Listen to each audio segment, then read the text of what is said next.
আসসালামু আলাইকুম। সংবাদে আপনাদের সবাইকে স্বাগতম জানাচ্ছি আমি নুসরাত। শুরুতেই সংবাদ শিরোনাম। অনশনে অসুস্থ রবীন্দ্র বিশ্ববিদ্যালয়ের ২০ শিক্ষার্থী। রবীন্দ্র বিশ্ববিদ্যালয়ের স্থায়ী ক্যাম্পাসের ডিপিপি একনিক সভায় অনুমোদনের দাবিতে আমরণ অনশনে থাকা আরও ৯ শিক্ষার্থী অসুস্থ হয়ে পড়েছেন। এ নিয়ে দুদিনে অসুস্থ শিক্ষার্থীর সংখ্যা ২০ জনে দাঁড়িয়েছে। এদের মধ্যে ৫ জনকে হাসপাতালে ভর্তি করা হয়েছে। গেল এক বছরে দলীয় শৃঙ্খলা ভঙ্গের অপরাধে বিভিন্ন পর্যায়ের ৩,০০০-এর বেশি নেতাকর্মীকে শাস্তি দেওয়া হয়েছে বলে জানিয়েছেন বিএনপি চেয়ারপারসনের উপদেষ্টা অ্যাড সৈয়দ মোয়াজ্জেম হোসেন আলাল।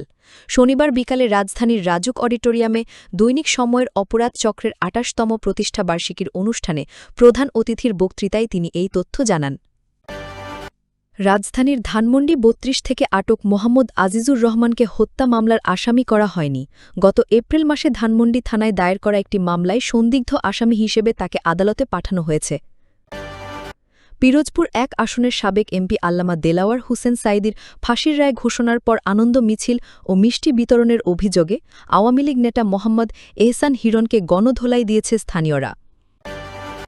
রাজনৈতিক দলগুলোর কয়েক দফা আলোচনার পর শেষ পর্যন্ত জুলাই সনদের খসড়া প্রস্তুত করে তাদের কাছে পাঠিয়েছে জাতীয় ঐকমত্য কমিশন। দলগুলোর মতামত নিয়ে আগামী সেপ্টেম্বরের প্রথম সপ্তাহের মধ্যে জুলাই সনদের ঘোষণার কথাও বলছে কমিশন। এতক্ষণ শুনছিলেন সংবাদ শিরোনাম, এখন বিস্তারিত। রবীন্দ্র বিশ্ববিদ্যালয়ের স্থায়ী ক্যাম্পাসের ডিপিপি একনেক সভায় অনুমোদনের দাবিতে আমরণ অনশনে থাকা আরও ৯ জন শিক্ষার্থী অসুস্থ হয়ে পড়েছেন। এ নিয়ে দুদিনে অসুস্থ শিক্ষার্থীর সংখ্যা ২০ জনে দাঁড়িয়েছে। এদের মধ্যে ৫ জনকে হাসপাতালে ভর্তি করা হয়েছে। রোববার সকালে ৯ জন অসুস্থ হয়ে পড়েছেন। এর আগে শনিবার বিকেল ১১টা থেকে রাত পর্যন্ত ১১ শিক্ষার্থী অসুস্থ হন। এর আগে শনিবার বেলা ১১টা থেকে রবীন্দ্র বিশ্ববিদ্যালয়ের অস্থায়ী একাডেমিক ভবন ৩-এ আমরণ অনশন শুরু করেন শিক্ষার্থীরা। রোববার দুপুর ১২:৩০ পর্যন্ত শিক্ষার্থীদের অনশন চলছে। একনেক সভায় স্থায়ী ক্যাম্পাসের ডিপিপি অনুমোদন না হওয়া পর্যন্ত অনশন ভঙ্গ করা হবে না বলে জানিয়েছেন শিক্ষার্থীরা। রবীন্দ্র বিশ্ববিদ্যালয়ের public relation officer Mohammad Shah Ali বলেন, শিক্ষার্থীরা একের পর এক অসুস্থ হয়ে পড়ছেন। এখন পর্যন্ত ২০ জন অসুস্থ হয়েছে। আমাদের মেডিকেল টিম তাদের চিকিৎসা দিচ্ছে। তাদের মধ্যে ৫ জনের অবস্থা আশঙ্কাজনক হওয়ায় স্থানীয় পিপিডি হাসপাতালে তাদের ভর্তি করা হয়েছে। সমাজবিজ্ঞান বিভাগের শিক্ষার্থী জাকারিয়া জিহাদ বলেন, আমরা শনিবার বেলা ১১টা থেকে গণ অনশন শুরু করেছি। পরে আমরণ অনশনের ঘোষণা দেওয়া হয়েছে। একনেক সভায় রবীন্দ্র বিশ্ববিদ্যালয়ের স্থায়ী ক্যাম্পাসের ডিপিপি অনুমোদন না হওয়া পর্যন্ত আমাদের আমরণ অনশন কর্মসূচি চলবে। আমাদের কথা একটাই, রবীন্দ্র বিশ্ববিদ্যালয়ের স্থায়ী ক্যাম্পাস এবং একনেক সভায় তার অনুমোদন চাই।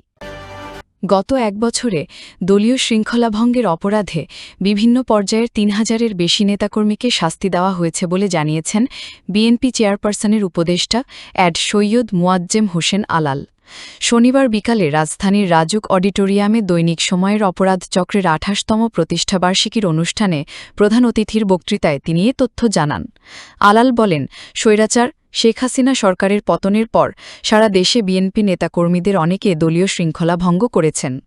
যে বিষয়গুলো বিএনপির দৃষ্টিগোচর হয়েছে সেসব বিষয়ে পদক্ষেপ নেওয়া হয়েছে। শাস্তি পাওয়াদের তালিকায় কেন্দ্রীয় নেতা থেকে মাঠ পর্যায়ে নেতাকর্মীরাও রয়েছেন।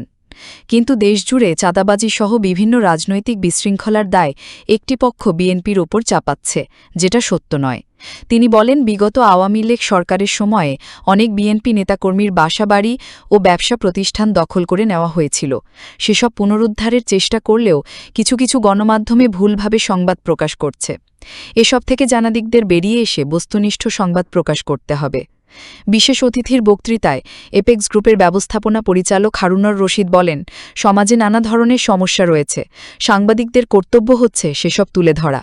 সাংবাদিকদের সততার সঙ্গে লড়াই করতে হবে এবং সত্য প্রকাশ করতে হবে। দৈনিক সময়ের অপরাধ চক্রের সম্পাদক ও প্রকাশক আমেনা খাতুন ইভার সভাপতিত্বে অনুষ্ঠানে প্রধান বক্তা ছিলেন বিশ্বনাগরিক প্রীতি সারমান। এছাড়া আলোচনায় অংশ নেন এবি গ্রুপের চেয়ারম্যান সমীর উদ্দিন সম্রাট, ঢাকা মহানগর দক্ষিণ বিএনপির যুগ্ম আহ্বায়ক হাজী মোহাম্মদ মনির হোসেন সহ বিভিন্ন রাজনৈতিক, সামাজিক ও সাংস্কৃতিক ব্যক্তিত্ব। রাজধানী ধানমন্ডি ৩২ থেকে আটক মোহাম্মদ আজিজুর রহমানকে হত্যা মামলার আসামি করা হয়নি। গত এপ্রিল মাসে ধানমন্ডি থানায় দায়ের করা একটি মামলায় সন্দিগ্ধ আসামি হিসেবে তাকে আদালতে পাঠানো হয়েছে। রবিবার ১৭ আগস্ট দুপুরে ঢাকা মহানগর পুলিশের গণমাধ্যম ও জনসংযোগ শাখা থেকে পাঠানো এক বিজ্ঞপ্তিতে এসব তথ্য জানানো হয়। এতে বলা হয়েছে শুক্রবার ১৫ আগস্ট ধানমন্ডি ৩২ থেকে মোহাম্মদ আজিজুর রহমানকে আটক করা হয়। গত এপ্রিল মাসে ধানমন্ডি থানায় দায়ের করা একটি মামলায় সন্দিগ্ধ আসামি হিসেবে শনিবার তাকে আদালতে পাঠানো হয়েছে। ইতোমধ্যে সামাজিক যোগাযোগ মাধ্যমসহ বিভিন্ন গণমাধ্যমে মোহাম্মদ আজিজুর রহমানের গ্রেফতার ও মামলা নিয়ে ভুল তথ্য ছড়ানো হচ্ছে, যা ঢাকা মেট্রোপলিটন পুলিশে দৃষ্টিগোচর হয়েছে। বিজ্ঞপ্তিতে আরও বলা হয়, মোহাম্মদ আজিজুর রহমানকে যে মামলায় সন্দিগ্ধ আসামি হিসেবে আদালতে পাঠানো হয়েছে তা পেনাল কোডের একটি নিয়মিত মামলা, কিন্তু অনেকেই বিষয়টিকে হত্যা মামলা হিসেবে প্রচার করছেন। বিষয়টি নিয়ে কোনো ধরনের বিভ্রান্তি ছড়ানো থেকে বিরত থাকতে সংশ্লিষ্টদের অনুরোধ জানানো হচ্ছে। পিরোজপুর ১ আসনের সাবেক এমপি আল্লামা দেলাওয়ার হোসাইন সাঈদীর ফাঁসির রায় ঘোষণার পর আনন্দ মিছিল ও মিষ্টি বিতরণের অভিযোগে আওয়ামী লীগ নেতা মোহাম্মদ এহসান হিরণকে গণধোলাই দিয়েছে স্থানীয়রা। শনিবার ১৬ আগস্ট রাত ৯:৩০ দিকে উপজেলার ঘোষেরহাট বাজার এই ঘটনা ঘটে। রোববার সকালে ইন্দুরকানী থানার ভারপ্রাপ্ত কর্মকর্তা ওসি মোহাম্মদ মারুফ হোসাইন এ তথ্য নিশ্চিত করেন। স্থানীয়রা জানায়, ২০১৩ সালের ২৮ ফেব্রুয়ারি সাঈদীর বিরুদ্ধে যুদ্ধাপরাধের মামলায় ফাঁসির রায় ঘোষণার পর বালিপাড়া ইউনিয়ন আওয়ামী লীগের সাংগঠনিক সম্পাদক হিরণ এলাকায় প্রকাশ্যে আনন্দ উল্লাস করে মিষ্টি বিতরণ করেছিলেন। এরপর থেকে হিরণ দীর্ঘদিন আত্মগোপনে থাকলেও শনিবার রাতে ঘোষেরহাট বাজার এলাকায় তাকে স্থানীয় জনতা দেখতে পেয়ে আটক করে। প্রথমে তারা হিরণকে মিষ্টি খাওয়ায়, পরে গণপিটুনি দেয়। খবর পেয়ে পুলিশ ঘটনাস্থলে পৌঁছে তাকে উদ্ধার করে থানায় নিয়ে যায়। উপজেলা জামায়াতের আমির মোহাম্মদ আলী হোসেন বলেন, স্থানীয়রা হিরণের ওপর ক্ষিপ্ত হয়েই গণধোলাই দিয়ে পুলিশে সোপর্দ করেছেন।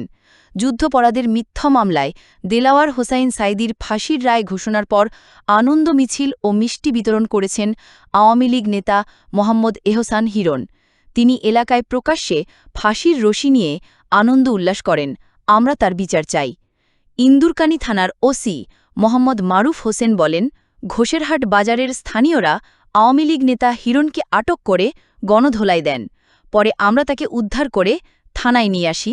তার বিরুদ্ধে একাধিক মামলা রয়েছে। রোববার তাকে আদালতে তোলা হবে। রাজনৈতিক দলগুলোর কয়েক দফায় আলোচনার পর শেষ পর্যন্ত জুলাই সনদের খসড়া প্রস্তুত করে তাদের কাছে পাঠিয়েছে জাতীয় ঐকমত্য কমিশন। দলগুলোর মতামত নিয়ে আগামী সেপ্টেম্বরের প্রথম সপ্তাহের মধ্যে জুলাই সনদ ঘোষণার কথাও বলছে কমিশন। তবে জুলাই সনদ নিয়ে নানা আলোচনার পর এর বাস্তবায়ন নিয়ে রাজনৈতিক দলগুলোর মধ্যে বড় সংকট দেখা যাচ্ছে। জুলাই সনদ বাস্তবায়ন নিয়ে বিএনপির অবস্থান, আগামী নির্বাচনের মাধ্যমে সংসদ গঠিত হলে নির্বাচিত সংসদই জুলাই সনদ বাস্তবায়ন করবে। তবে ঠিক বিপরীত অবস্থান নিয়েছে জামায়াত ইসলামী, এনসিপি, ইসলামী আন্দোলন, গণ অধিকার পরিষদের মতো দলগুলো। তারা গণভোট, গণপরিষদ নির্বাচন কিংবা অধ্যাদেশের মাধ্যমে এই সনদ বাস্তবায়নের পক্ষে অনড় অবস্থানে রয়েছে। এমন পরিস্থিতিতে জাতীয় ঐকমত্য কমিশন তাকিয়ে আছে রাজনৈতিক দলগুলোর দিকেই। জাতীয় ঐকমত্য কমিশনের সহসভাপতি অধ্যাপক আলী রিয়াজ বিবিসি বাংলাকে বলেন, এই সিদ্ধান্ত নিতে হবে রাজনৈতিক দলগুলোকে। আমরা কোনোভাবে কোনো কিছু চাপিয়ে দিতে পারব না। তবে দলগুলোর সঙ্গে বাস্তবায়ন প্রক্রিয়া নিয়ে চূড়ান্ত আলোচনা করবে কমিশন। প্রথমে নির্বাচিত সংসদের মাধ্যমে সনদ বাস্তবায়নে বিএনপি অনড় থাকলেও এখন আলোচনায় যেতে আগ্রহী দলটি। বিএনপির স্থায়ী কমিটির সদস্য সালাহুদ্দিন আহমেদ বিবিসি বাংলাকে বলেন, এগুলো নিয়ে আলোচনার মধ্য দিয়ে একটা ব্যবস্থা বার করা যাবে বলে আমাদের বিশ্বাস। সেই আলোচনায় আমরা অংশগ্রহণ করব। অন্যদিকে এনসিপি ও জামায়াত ইসলামী বলছে, আগামীতে সুষ্ঠু নির্বাচন আয়োজনে জুলাই সনদ বাস্তবায়নের কোনো বিকল্প নেই। যে কারণে শীঘ্রই ঐকমত্য কমিশনে স্বাক্ষরিত জুলাই সনদ গণভোট কিংবা গণপরিষদ নির্বাচনের মাধ্যমে বাস্তবায়নের তাগিদও দিচ্ছেন তারা।